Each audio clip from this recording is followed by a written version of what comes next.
Say it again, my God. Is awesome. He can move mountains. Keep me in the valley. Keep me in the valley. Hide me from the Hide rain. me from the rain. My God is. My God is awesome. Heals me when I'm broken. Strength when I'm weak. Strength where I've been. Alors je bénis vraiment le Seigneur qui permet qu'en ce jour nous puissions nous retrouver. Lui qui nous a gardés, qui nous a donné la vie et qui en ce jour permet que je sois à Montréal et que je puisse partager avec vous la parole. Mais permettez-moi aussi en second lieu de remercier le pasteur J.B. Mwaka, un homme de bien. Amen. Je l'ai écouté au travers de cultes qui sont diffusés sur Internet. Et j'ai écouté ses enseignements, j'ai dit, waouh, quelle profondeur. Vous savez, parfois, les enfants du boulanger ont du mal à apprécier le pain, tellement qu'ils sont habitués à ce pain-là. Mais ceux qui viennent de l'extérieur, quand ils goûtent, ils disent, waouh. Et l'enfant du boulanger se pose la question, mais pourquoi ils disent, waouh? Moi, Yaya, vous avez un pasteur formidable. Est-ce que tu peux bénir le Seigneur pour votre pasteur? Non, bénis le Seigneur pour ton pasteur. Ce matin, je vais m'entretenir avec vous sur un thème, comment activer la bénédiction dans sa vie. Amen. Évidemment, c'est un sujet que je traite pendant plusieurs jours, mais je sais qu'en quelques minutes que nous avons ici, nous allons essayer de parler sur l'essentiel. Mais celui qui sera vraiment intéressé, il y a les livres qui sont là. Vous pourrez toujours lire et approfondir votre connaissance. C'est une bénédiction. Vous savez, il y a quelqu'un qui a dit, si tu veux cacher quelque chose à un noir, mets ça dans un livre. Mais je sais que cet adage-là va se tromper. Parce que dans cette église, vous allez prouver que les noirs aussi peuvent lire. Est-ce que je parlais à quelqu'un ce matin? Gloire à Dieu. Alors, on va juste nous lever pour honorer la parole. Je suis dans Éphésiens chapitre 1er. Éphésiens chapitre 1er. Éphésiens chapitre 1er. Nous allons lire les 3 premiers versets. Les 3 premiers versets. Éphésiens chapitre 1er, 1 à 3. Que dis-je? Nous lirons du 3e verset jusqu'au verset 6e. Éphésiens 1, 3 à 6. Béni soit le Dieu et Père de notre Seigneur Jésus-Christ, qui nous a bénis. Est-ce que quelqu'un peut dire après moi qui nous a bénis? De toutes sortes de bénédictions spirituelles dans les lieux célestes. Aide-moi à dire dans les lieux célestes. Dans les lieux célestes en Christ, en lui, Dieu nous a élus avant la fondation du monde pour que nous soyons saints, irréprochables devant lui. Il nous a prédestinés dans son amour à être des enfants d'adoption par Jésus-Christ, selon le bon plaisir de sa volonté, pour célébrer la gloire de sa grâce dont il nous a favorisés. Je vais répéter le verset 3. Béni soit le Dieu et Père de notre Seigneur Jésus-Christ, qui nous a bénis de toute bénédiction spirituelle dans les lieux célestes en Christ. Amen. Nous pouvons prendre place. Alors, je suis en train de parler de ce thème de la bénédiction. Comment activer la bénédiction dans sa vie? La bénédiction est un mot que je pense que la plupart d'entre nous, en tout cas nous qui fréquentons l'église, nous avons déjà entendu parler de ce mot-là, bénédiction. Bénédiction. Mais j'aimerais juste pour introduire ce message, essayer de recadrer certaines choses. Qu'est-ce que la bénédiction? La bénédiction, en hébreu, beraka, du verbe barak, ou bénir en français, du latin beneditio, du verbe benedicere, c'est-à-dire dire du bien. Et l'action de bénir par la parole et ou par le geste. quand on est en train de te bénir, on doit dire quelque chose ou on doit faire quelque chose. On te bénit en disant quelque chose, en déclarant quelque chose ou en posant un acte. Voilà pourquoi si quelqu'un ou moi ou le pasteur dit tout simplement « Soyez bénis » et vous dites « Amen », vous n'êtes pas bénis parce que je n'ai rien dit. J'ai seulement dit « Soyez bénis », mais je n'ai rien dit. Il faut que j'ajoute quelque chose. Voilà pourquoi, par exemple, dans Genèse chapitre 1, 27 à 28, la Bible dit, Dieu créa l'homme à son image, il le créa à l'image de Dieu, il les créa l'homme et la femme. Écoutez, la Bible dit, Dieu les bénit et Dieu leur dit, soyez féconds, multipliez, remplissez la terre, assujettissez-la, dominez. Voilà, c'est-à-dire, le fait de dire que Dieu les bénit, ils ne sont pas encore bénis. Parce qu'il faut au fait qu'ils disent des choses. Et quand Dieu commence à dire, soyez féconds, soyez multipliés, c'est ces paroles-là au fait qui constituent une bénédiction. Est-ce que quelqu'un me comprend? C'est-à-dire ce sont les paroles ou les gestes. On peut bénir par les paroles, mais on peut aussi bénir par les gestes. Nous verrons un peu plus tard que Jacob voulait bénir son fils Joseph. Il n'a pas vraiment parlé, mais il lui a juste apporté une tunique. Et la tunique qu'il lui donne, il n'a pas vraiment dit grand-chose, mais le geste qu'il pose est une bénédiction. Ceux qui pouvaient lire comprenaient que Jacob venait de placer Joseph au-dessus de ses frères. Juste par un geste, on comprend que c'était un acte de bénédiction. Amen. Et là, dans le texte que nous venons de lire, la Bible nous dit que Dieu, béni soit Dieu, qui nous a bénis. Il nous a bénis de toutes sortes de bénédictions spirituelles en Christ, dans les lieux célestes. Je ne sais pas si quelqu'un d'entre nous ici vit dans les lieux célestes. Nous tous qui sommes ici, je pense que nous habitons Montréal, n'est-ce pas? Et Dieu nous a bénis dans les lieux célestes, mais nous, on n'habite pas aux cieux. On habite sur la terre. C'est-à-dire, la question qui est ici, ou la problématique qui nous est posée, c'est comment faire en ce que ce qui est dans le ciel puisse venir sur la terre. Parce que dans les cieux, la Bible déclare, elle affirme que nous sommes bénis de toutes sortes de bénédictions, mais dans les lieux célestes. Mais nous, on n'habite pas le ciel, nous, on habite Montréal. Donc nous devons transformer ce qui est dans le ciel pour l'amener sur la terre. Ce qui est spirituel pour l'amener à devenir matériel. Parce que j'aimerais juste rappeler à quelqu'un que la bénédiction est spirituelle. La bénédiction n'est pas matérielle. Quand Dieu te bénit, même quand il dit que tu seras riche, il ne te fait pas descendre l'argent. Tu ne vois pas l'argent commencer à tomber du ciel. Mais laisse-moi te dire ceci. Dans la parole que Dieu déclare, il y a l'argent dedans. Non, tu ne m'as pas compris. J'ai dit dans ce que Dieu dit, il y a tout dedans. Vous savez, Dieu n'a pas besoin de tout spécifier. Dans ce qu'il dit, il y a tout ce qui doit te concerner qui est là-dedans. Est-ce que quelqu'un me comprend? Est-ce que tu me comprends? Est-ce que tu me saisis? Vous savez, la bénédiction, c'est comme une sémence.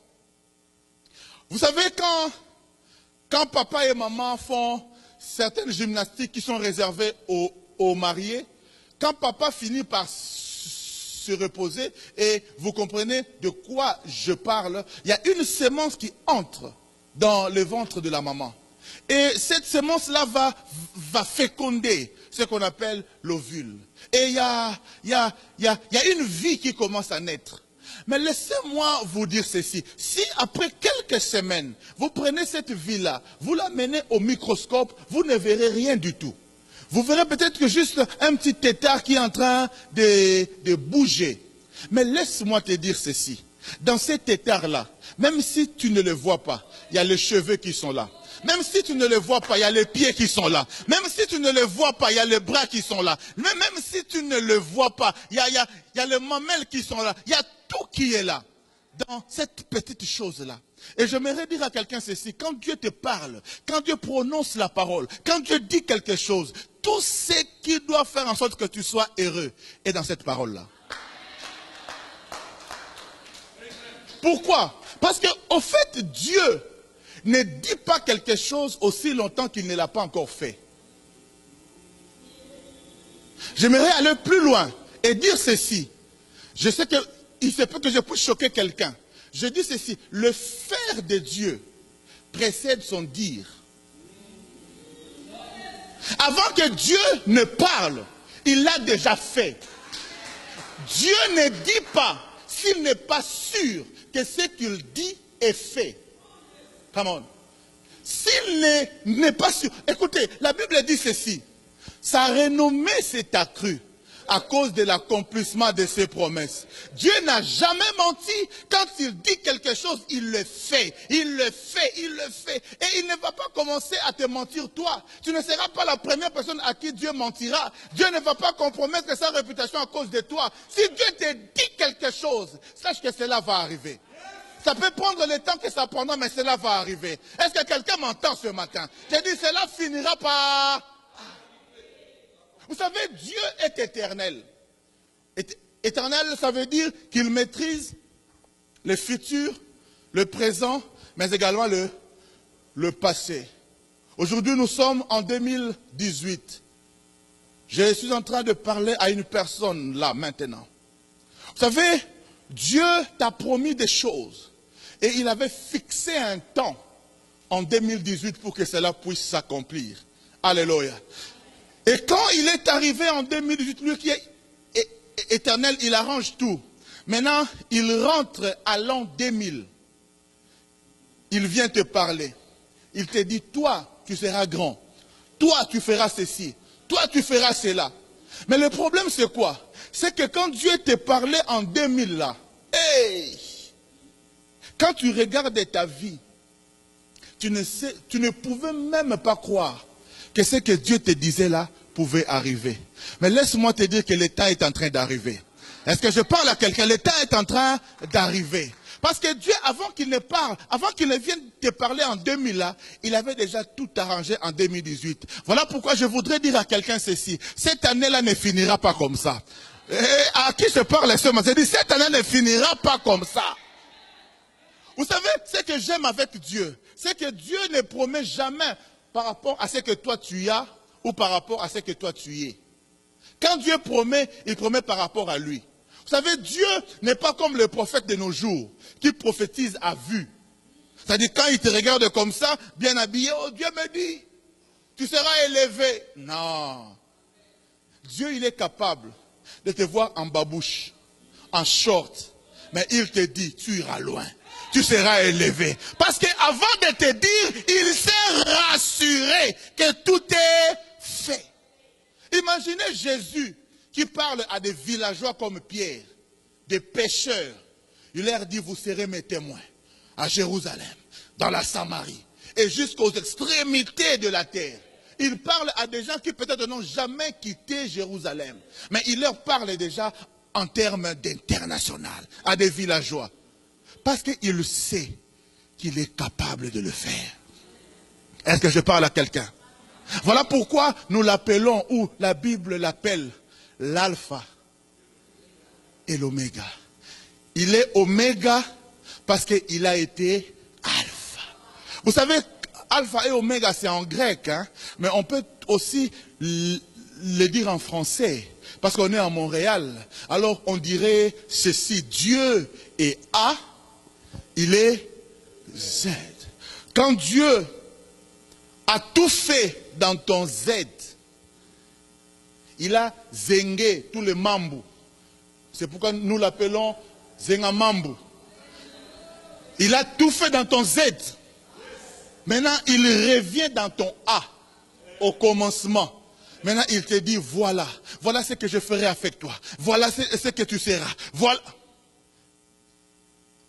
Vous savez, Dieu ne nous parle pas quand tout va bien. Il nous parle parfois quand la situation est compliquée. Et c'est en ce moment-là qu'il vient et te donne des promesses. Ça te dépasse parfois. Mais laisse-moi te dire, ce que Dieu te dit, ce que Dieu te promet, ça finit toujours par se réaliser. Maintenant, le problème c'est qu'il faut quitter A. Et il faut arriver à Z. Mais entre A et Z, il y a d'autres lettres. Hein? Tu quittes A, Tu vas dans une lettre comme D, déception. Difficulté. Tu quittes même D, tu vas à E, échec. Tu connaîtras des échecs, tu connaîtras des déceptions. Mais le problème, c'est que tu ne dois pas rester là, tu dois avancer. Ton problème, c'est d'arriver à Z. Il doit zénger ton problème. Je l'ai dit, il a déjà zéngé ton problème. Mais il faut que toi, tu avances. Voilà pourquoi certains, dès qu'on les critique, c'est... Et moi vraiment j'abandonne. Où est Dieu? Où est Dieu? Yaya, ton problème ce n'est pas de t'arrêter dans les critiques. Ton problème c'est d'arriver à Z. Voilà pourquoi des hommes comme nous, tu me critiques, j'avance. Tu me tongues, j'avance. Je connais des échecs, Est-ce que je parle à quelqu'un ah mon Dieu, est-ce que je parle à quelqu'un ce matin? Dans ton parcours, il y aura même des lettres de trahison. Les gens vont te trahir. Les gens vont t'injurier. Mais ton problème, c'est que ton Dieu n'est pas A et I. Mais il est A et Z. Toi, tu ne t'arrêtes pas aux injures. Toi, tu ne t'arrêtes pas aux trahisons. Toi, tu ne t'arrêtes pas aux abandons. Non.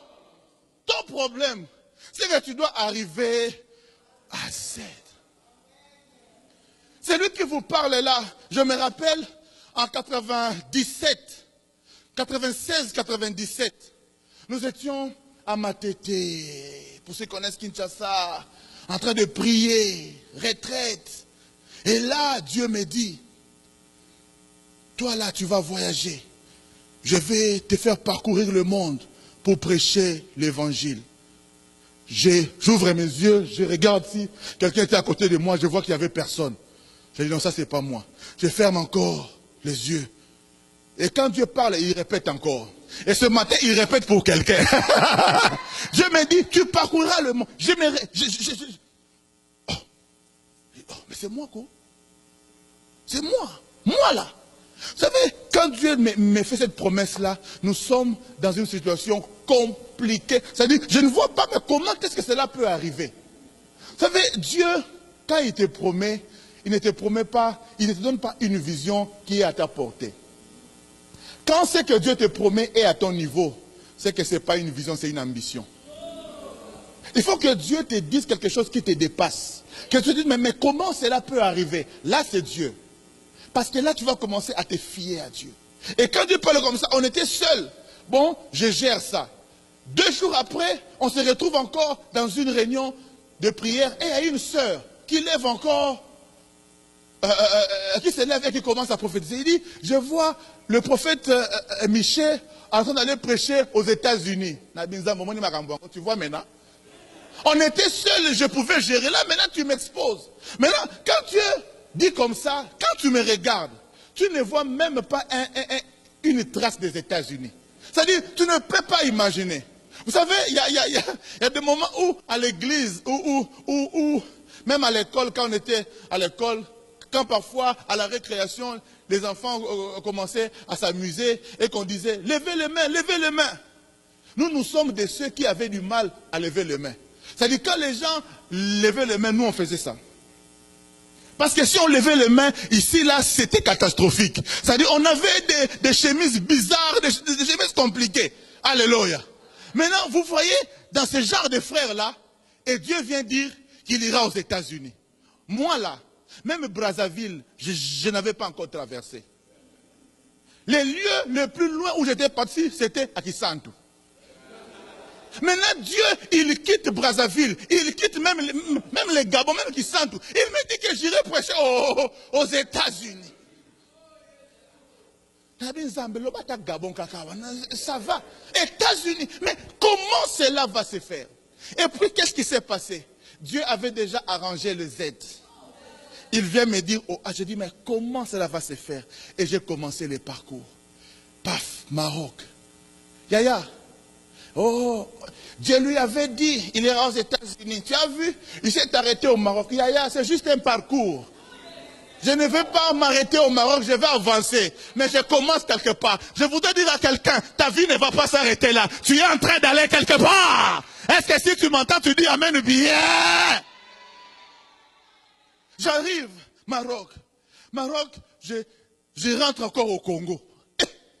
Et puis le Congo, shit. Finalement, je vais en Europe. Moi, j'avais même oublié que Dieu m'avait promis que j'irais un jour prêcher aux États-Unis. Et en 2015, je reçois une invitation pour aller prêcher aux États-Unis d'Amérique.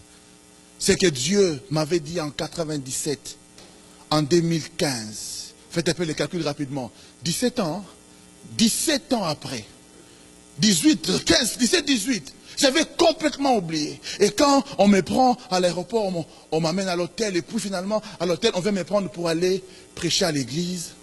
Et là, dans la voiture, le Saint-Esprit me rappelle. Il me dit, Miché, tu te rappelles encore, en 98, à Kinshasa, sur les nattes là. Non, en français, ça sonne pas bien. Nicolas dit, Toko. Sur les nattes, je t'avais dit que tu iras prêcher aux États-Unis. Yaya, là où j'étais, j'ai crié, hey! Et celui qui était avec moi au volant, prophète, qu'est-ce qu'il y a? J'ai dit, non, laisse mon frère. Sûrement, il s'est dit, les prophètes là qui viennent d'Afrique sont bizarres. Hein? Ce qu'il n'avait pas compris, c'est qu'en ce moment-là, le Saint-Esprit venait de me chatouiller. Il venait de me dikidiquer. Dieu m'a dikidiqué. Dieu m'a. Je prie le Seigneur qui te dikidique ce matin. Qui te chatouille ce matin. Attends-moi dikidiqué. Dieu m'a. Je me suis vu encore à Kinshasa. J'ai commencé à pleurer. J'ai dit, hey! Dieu est fidèle, oh! J'avais dit Dieu est fidèle, oh! Est-ce que je parle à quelqu'un ce matin? Je lui dis Dieu est fidèle.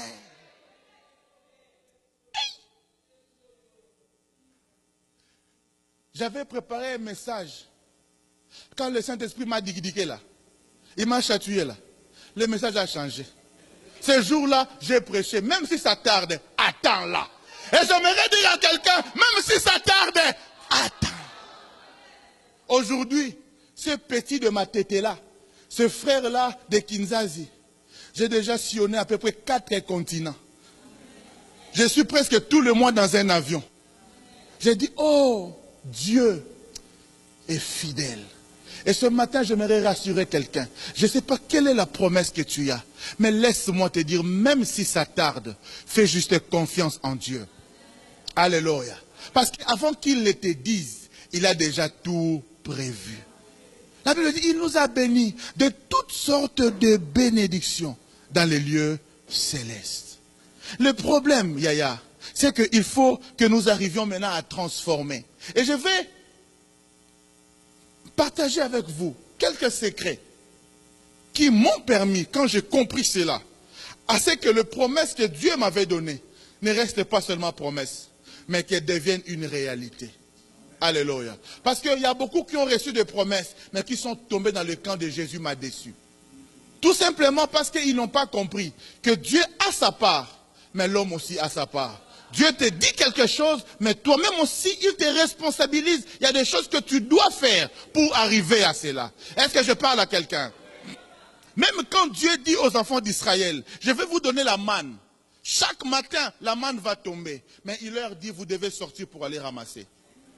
La manne tombe, mais Dieu ne va pas prendre la manne, la mener jusque dans ta maison, la mener même jusque dans ta bouche. Il fait descendre la manne, mais il te responsabilise. Il dit, tu dois sortir. Il y a certains chrétiens qui aimeraient que Dieu leur fasse descendre la manne, que Dieu lui-même descende encore, prenne la manne, la fasse entrer dans la cuisine, et qu'il ne s'arrête même pas là, qu'il cuisine même lui-même. Après avoir cuisiné, qu'il prenne même une cuillère, qu'il commence à leur faire manger. Non, Dieu n'est pas comme ça. Il vous donne quelque chose, mais il vous responsabilise aussi. Qui dit amen bien que je l'entende.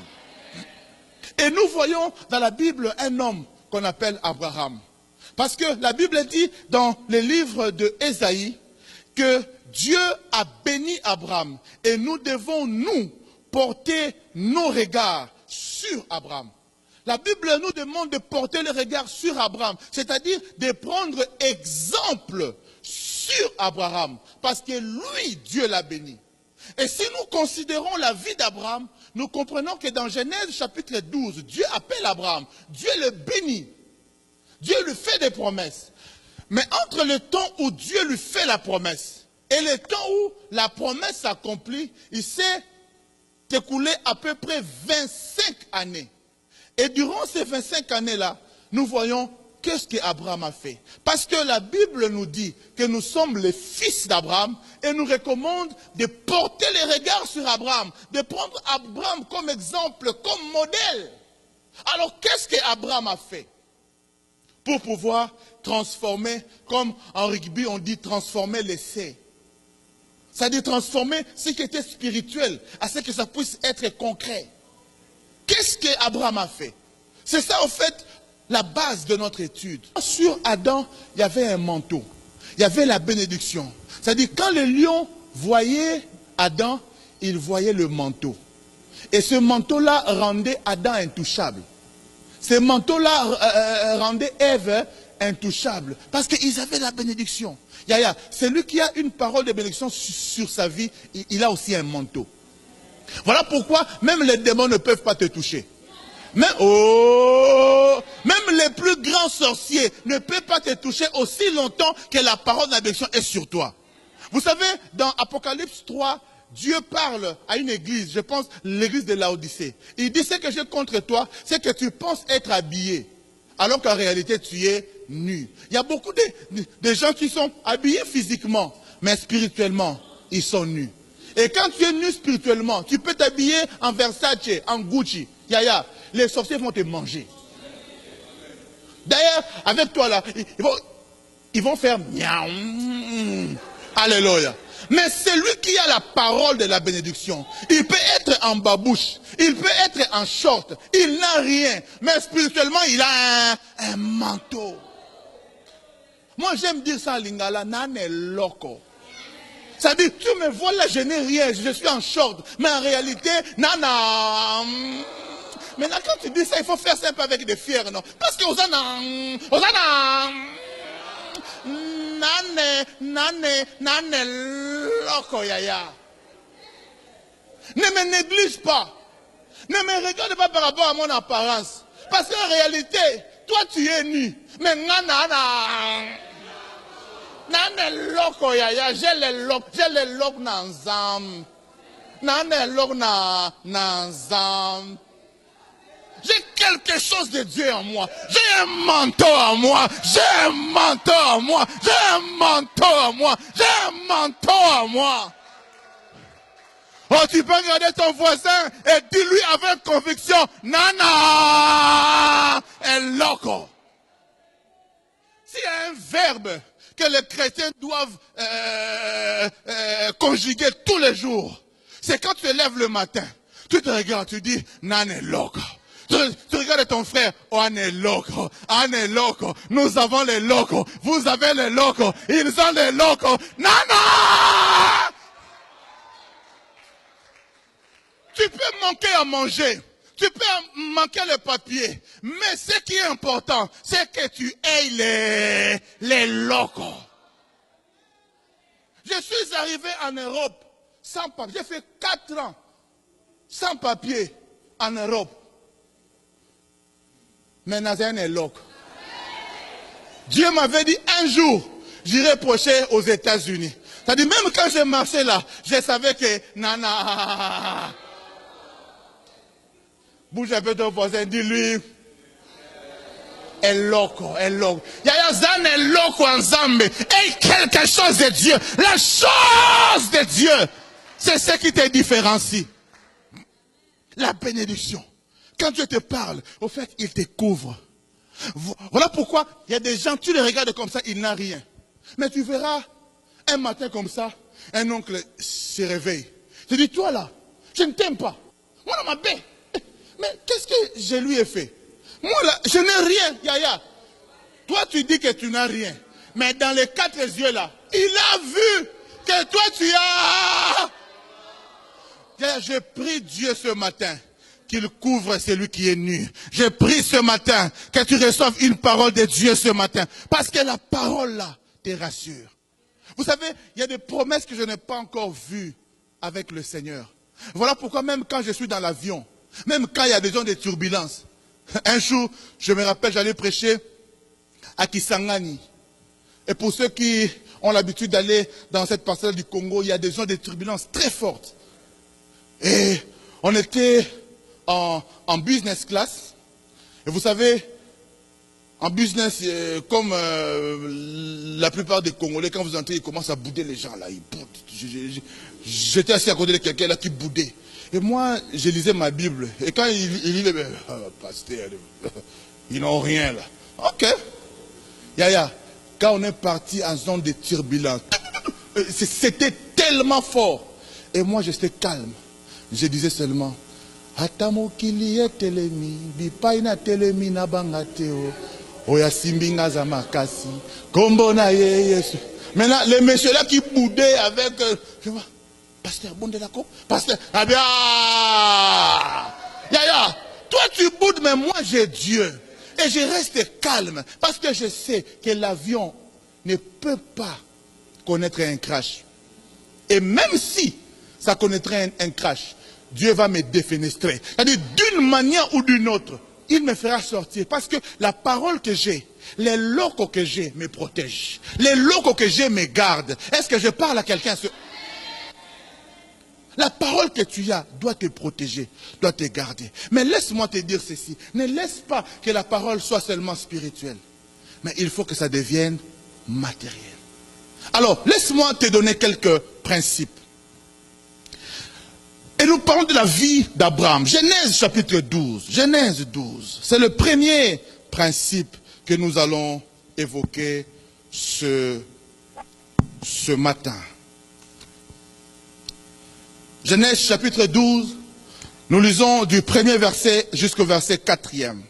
Le premier principe, j'en ai 7, mais je vais essayer de dire ce qui est essentiel. Genèse 12, 1 à 4. La Bible dit, Dieu dit à Abraham, va-t'en de ton pays, de ta patrie, de la maison de ton père, dans le pays que je te montrerai. Je ferai de toi une grande nation, et je te bénirai. Je rendrai ton nom grand, et tu seras une source de bénédiction. Je bénirai ceux qui te béniront, et je maudirai ceux qui te maudiront. Et toutes les familles de la terre seront bénies en toi. Verset 4, Abraham partit, comme l'Éternel le lui avait dit. Et Lot partit avec lui. Abraham était âgé de 75 ans lorsqu'il sortit des Charans. Parole du Seigneur. Alors, Dieu dit à Abraham, va-t'en de ton pays, de ta patrie, de la maison de ton père, dans le pays que je te montrerai. Je ferai de toi une grande nation. Je te bénirai. Je rendrai ton nom grand. Je ferai ceci. Dieu lui fait des promesses. Mais laissez-moi vous dire ceci. Et là, j'énonce le premier principe. C'est le principe de l'obéissance. Si tu veux que ta bénédiction devienne effective, tu dois apprendre à obéir. Laisse-moi dire ceci. Je rendrai ton nom grand. Tu seras une source de bénédiction. Je bénirai ceux qui te béniront. Toutes ces promesses n'auront pas eu lieu, ne seraient jamais accomplies si Abraham n'était pas parti.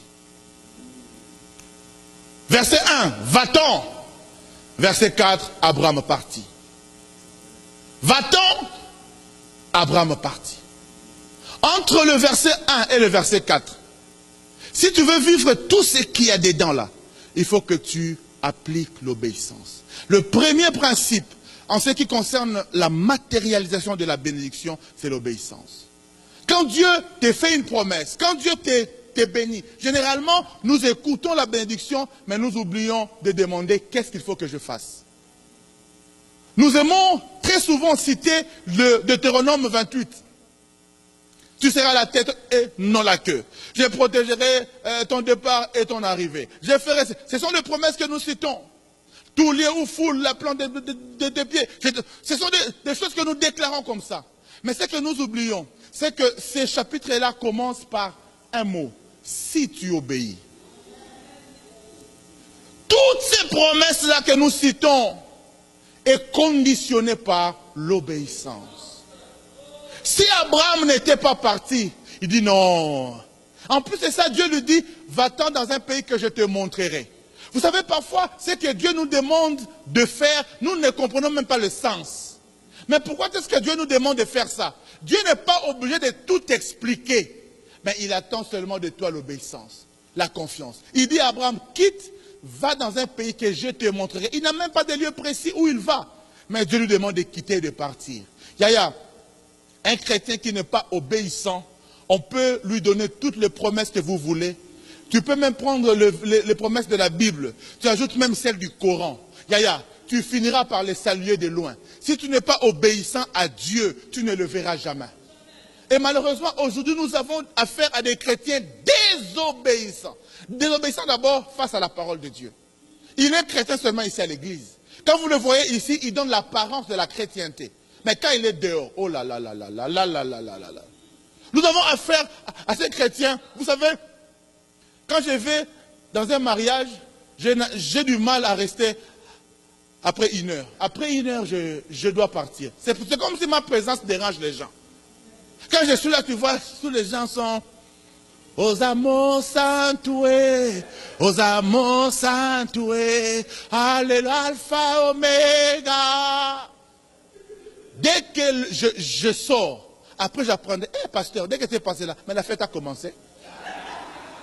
Tous ceux qui chantaient là, Alpha, Oméga, ont commencé à vimber. Vimba, ils vimbaient maintenant. Mais quand le pasteur est là, Yaya, j'aimerais te rappeler ceci, tu n'es pas chrétien pour moi, oh. Tu es chrétien pour Dieu.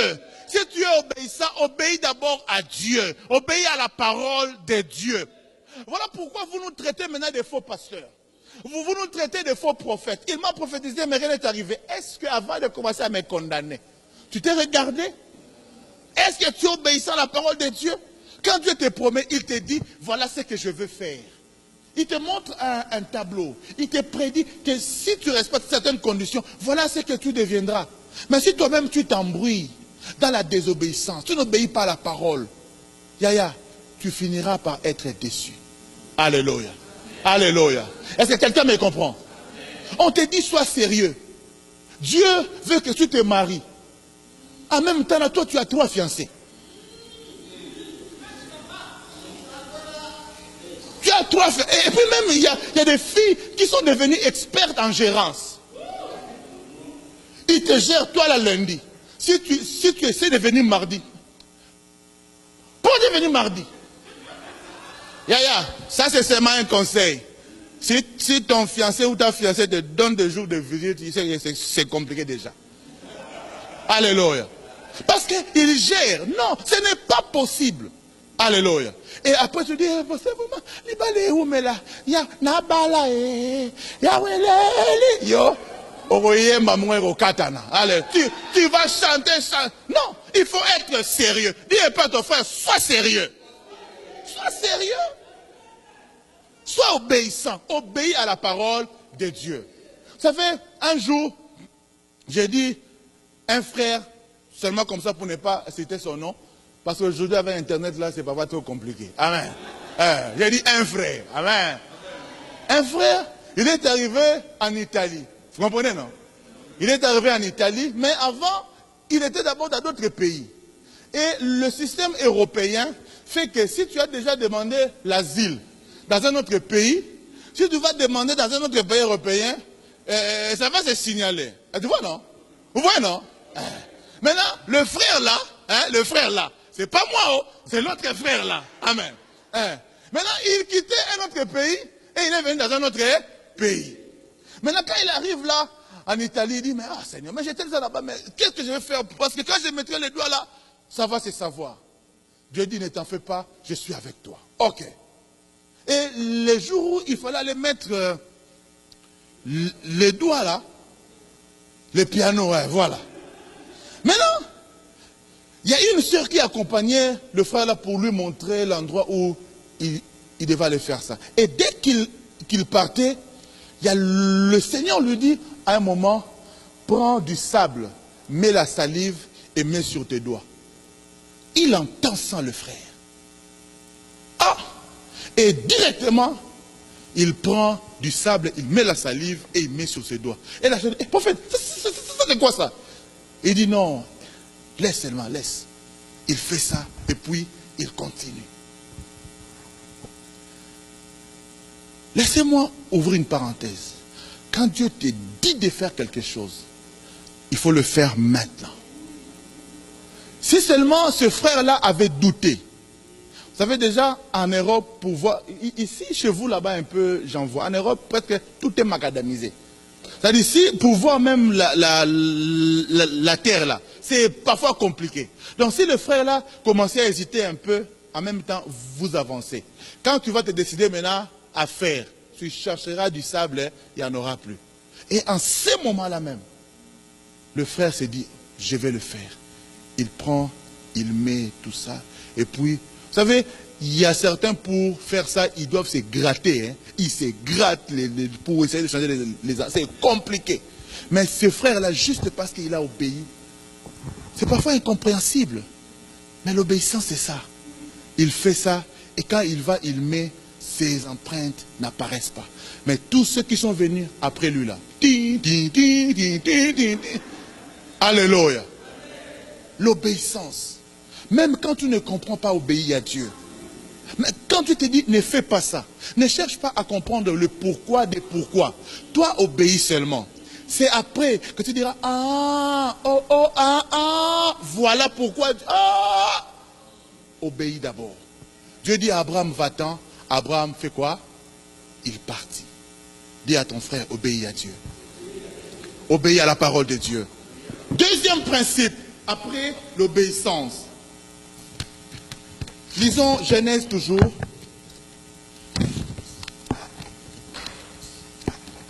Genèse, chapitre 12 toujours. Nous sommes toujours dans Genèse 12, le verset 7. Genèse 12, verset 7. La Bible dit, l'Éternel apparut à Abraham et dit, je donnerai ce pays à ta postérité. Et la Bible dit, Abraham bâtit là un autel à l'Éternel qui lui était apparu. Il lui donne la promesse, il lui fait la promesse, et puis la Bible déclare, alors qu'il n'a encore rien vu, alors qu'Abraham, de tout ce que Dieu lui a dit, il n'a encore rien vu. Mais il se décide de bâtir un autel envers Dieu, ou pour Dieu. Laissez-moi dire ceci. Quand nous bâtissons un hôtel, quand je parle de l'hôtel, je ne parle pas de l'hôtel Marriott ou de l'hôtel Hilton. Amen. Je parle d'une espèce d'édifice que nous élevons où nous venons sacrifier quelque chose pour la gloire de Dieu. Amen. Vous savez, quand Dieu te promet quelque chose, la plupart d'entre nous, c'est que nous ne savons pas bâtir des hôtels. Même quand je parle là, il y a certains qui entendent les promesses de Dieu. Mais vous ne savez pas venir bâtir un hôtel. Sceller la promesse. Vous savez, quand on bâtit un hôtel, c'est pour sacrifier quelque chose. Il n'y a pas des hôtels sans sacrifice. Quand il y a un hôtel, il faut qu'il y ait un sacrifice. Et laissez-moi vous dire ceci. La Bible dit que même nos cheveux sont comptés. La Bible dit, nos cheveux ne tombent pas par terre si Dieu ne le permet pas. Parce que même nos cheveux sont comptés. Si Dieu est capable de lire le nombre de nos cheveux, c'est qu'il est aussi capable de lire le nombre des animaux. Et quand tu prends un animal, tu le sacrifies. Les anges dans le ciel, ils voient ça. Vous savez, les anges, pourquoi est-ce qu'ils respectent Dieu? Parce qu'ils savent que Dieu est saint. Qu'il n'a jamais péché, qu'il n'a jamais menti. Les anges respectent Dieu parce que Dieu restera Dieu et reste Dieu. Le jour où Dieu cessera d'être Dieu, les anges ne vont plus le respecter. Alléluia. Et de l'éternité en éternité, ils ont vu combien Dieu est fidèle. Ils ont vu combien Dieu tient à sa parole. Et justement, quand Dieu te fait une promesse, tu prends un sacrifice, tu l'amènes à l'autel, c'est-à-dire tu prends le ciel à témoin. Tu prends les anges à témoin. Les anges savent, les anges compteurs, ils savent que l'animal 2222 a été sacrifié le 15 juillet pour une promesse qui a été faite. C'est-à-dire maintenant ils attendent, ils savent qu'il y a un animal qui a été sacrifié. Et Dieu ne va pas se trahir. Dieu ne va pas détruire sa réputation à cause de toi. Et Abraham, Dieu lui promet quelque chose, il lève un autel, il bâtit, il prend Dieu à témoin, il prend le ciel à témoin, il scelle cela. Celui qui sait bâtir les autels est en train de dire, ce que tu m'as promis doit se réaliser. Est-ce que je parle à quelqu'un? Il faut savoir bâtir les autels par rapport aux promesses que tu as reçues dans ta vie, par rapport aux promesses que tu as reçues pour tes enfants, par rapport aux promesses que tu as reçues pour ton futur. Il faut apprendre à bâtir des autels. Bâtir les autels même pour ton mariage. Bâtir pour tes enfants. Yaya, c'est la meilleure manière de garantir ton futur. Est-ce que je parle à quelqu'un? Est-ce que je parle à quelqu'un? Vous savez, Dieu, quand Abraham fait ça, il n'est pas très riche, il n'en a pas beaucoup, mais il accepte de sacrifier. Celui qui s'est sacrifié, Dieu va le distinguer. Est-ce que je parle à quelqu'un? Vous savez, laissez-moi vous donner un petit témoignage. En 2006, il y a mon père qui va décéder. Je suis dans le processus de l'accomplissement de mes promesses. En 2006, mon père va décéder et je devais aller l'enterrer. Et comme vous savez, enterrer un parent, ça demande beaucoup d'argent. Mais avant de partir, je me suis assuré de laisser quand même sur le compte 250 €. J'ai dit, je laisse ça là-bas, et puis quand je vais revenir, je commencerai par là. Et j'ai dit à ma femme, ça là, on ne touche pas. Parce que quand je reviendrai sûrement à Kin là-bas, on va beaucoup dépenser. Donc, on va commencer avec ça avant qu'on puisse trouver autre chose. Et quand je descends, dépenses, tout ça. Et puis il y a un homme de Dieu qui avait organisé une campagne au stade de Martyrs. Pour ceux qui connaissent Kinshasa, 80 000 personnes. Et même durant le 3e ou le 4e jour, il m'a fait l'honneur de me demander de prêcher devant ce stade-là. Laissez-moi vous dire ceci. Vous savez, quand Dieu commençait à m'appeler, un jour, il y a un pasteur qui me dit, Dieu me dit, toi, tu seras un prédicateur. J'ai dit, qui là, moi? Prédicateur. Mais toi, tu ne connais pas? Parce que moi, j'étais un bègue. Moutali Koukouma. J'ai bégayé grave. C'est-à-dire, j'ai bégayé. Quand tu es là, pour me parler, il faut être un peu loin. Parce que tu peux recevoir une gifle comme ça pour que je puisse parler. Alors, j'étais bègue terrible. Et Dieu me dit, toi, tu seras un prédicateur. J'ai dit, ya. Et moi, là, prêcher. Mais comment ça va se faire? Mais ce que Dieu dit, il le fera.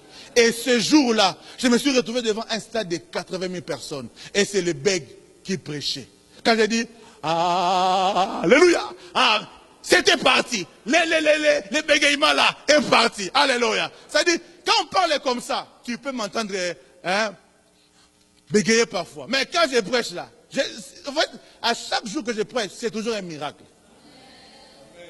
Parce que quand Dieu dit quelque chose, il le fait. Alléluia. Et cet ami-là, avant le dernier jour, il fait l'appel des fonds. Il dit, venez bâtir un hôtel à Dieu. Et il commence avec 1 000 $ à Kinshasa. Je regarde celui qui était à mes côtés. Je dis, combien? 1000 ici à Kin. Je n'avais pas encore fini de parler. Vous savez, vous blaguez avec Dieu. Il y a des gens qui savent ce que Dieu peut faire. Je n'avais pas encore fini ma question. Je voyais des gens courir pour venir s'aimer 1 000 $. 500 $. Et puis finalement, il arrive 250 $. Et moi, j'étais là. Et j'entends le Seigneur me dire, mais pourquoi toi, tu ne te lèves pas pour donner? J'ai dit, oh, Seigneur, là, c'est mon ami. Il dit, en ce moment, ce n'est pas ton ami, c'est mon serviteur. Et ce qu'il fait là, c'est sous mon ordre. J'ai dit, Seigneur, mais le problème c'est que là, je n'ai plus 250. Dieu dit non, tu avais laissé 250 avant de partir. Dieu connaît ton compte bancaire. Dieu te connaît. Dis un peu à ton frère là, Dieu te connaît. Dis ça, Dieu te connaît. J'ai dit, tu avais laissé avant de partir. J'ai dit, oh Seigneur. Mais tellement que je connais la parole et le principe, j'ai appelé juste ma femme. J'ai dit, tu vois les 250 là, ça fait maintenant les biens avec les hommes bantous, parce que nous, on n'est pas comme vous au Canada. Nous, les hommes bantous, c'est nous qui avons le pouvoir législatif et exécutif. C'est-à-dire nous-mêmes, on donne l'ordre et nous-mêmes, on exécute. Amen. Mais tu avais dit de ne pas dire, bon, j'avais dit, mon Colombongo a changé sous ma cam. Envoie maintenant. Et il a pris, il a envoyé. Et dès que j'ai reçu l'enveloppe, le lendemain, on devait aller remettre les enveloppes. Quand j'arrive, même l'ami là, il me regarde. Vous me dites, oh, mais toi, tu fais quoi ici? J'ai dit non, moi aussi, je vais être béni. Et j'ai pris l'enveloppe, j'ai donné. Dieu m'est témoin. Juste une semaine après, j'ai rentré en Italie. Je ne savais pas qu'est-ce qui allait arriver. Parce que je n'avais plus rien. Le jour où j'entrais dans l'avion, le protocole de l'ami là, qui m'accompagnait, il m'a dit, ah prophète, vraiment, tu m'as beaucoup touché. Mais il y a un homme de Dieu avec qui je dois te connecter.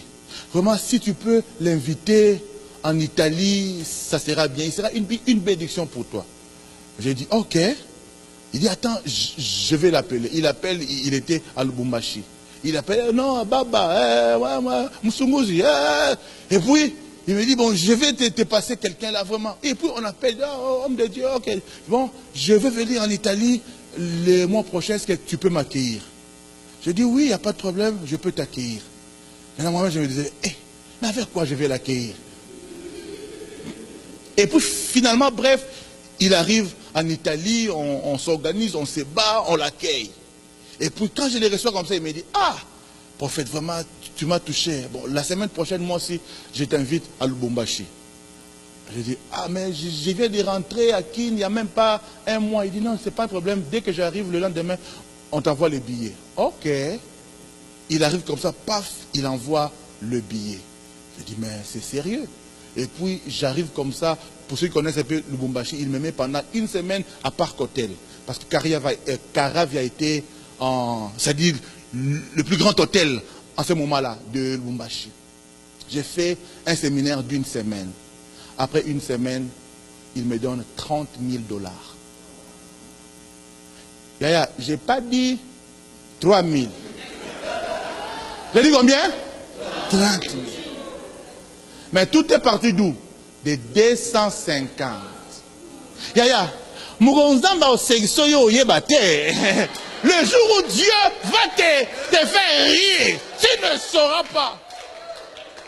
Et vous savez, quand il m'a donné les 30 000 là, bon, vous savez un peu, mon apôtre, mon charisme, tout ça, bon. Et puis, Yaya, quand je vais à l'hôtel, j'ouvre l'enveloppe. On a 1, on a 2, on a 3, on a 4, on a 30 000. Yaya, vous voyez avec les gros ventres là, je commence à danser.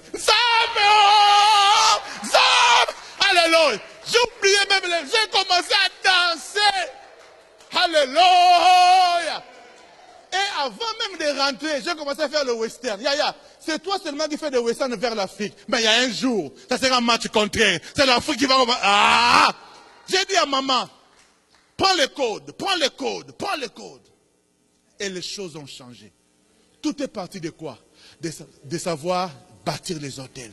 C'était le dernier 250 euros que j'avais. Mais j'ai accepté de s'aimer cela. Yaya, laisse-moi te dire ceci. Je vais essayer de conclure à cause du temps. Laisse-moi dire ceci. Quand Dieu te demande quelque chose, ce n'est pas parce qu'il manque. La Bible dit l'or et l'argent lui appartiennent. Mais quand Dieu te demande quelque chose, en réalité, il veut te le donner. Quand Élie demande à la veuve de Sarepta, donne-moi un peu de ton huile là et de la farine que tu as. Fais d'abord pour moi. La veuve, mais c'est tout le reste que j'ai. Après, Yaya, Dieu sait. Tu n'informes pas Dieu sur ta situation, il le sait. Il connaît le problème que tu traverses, il le sait.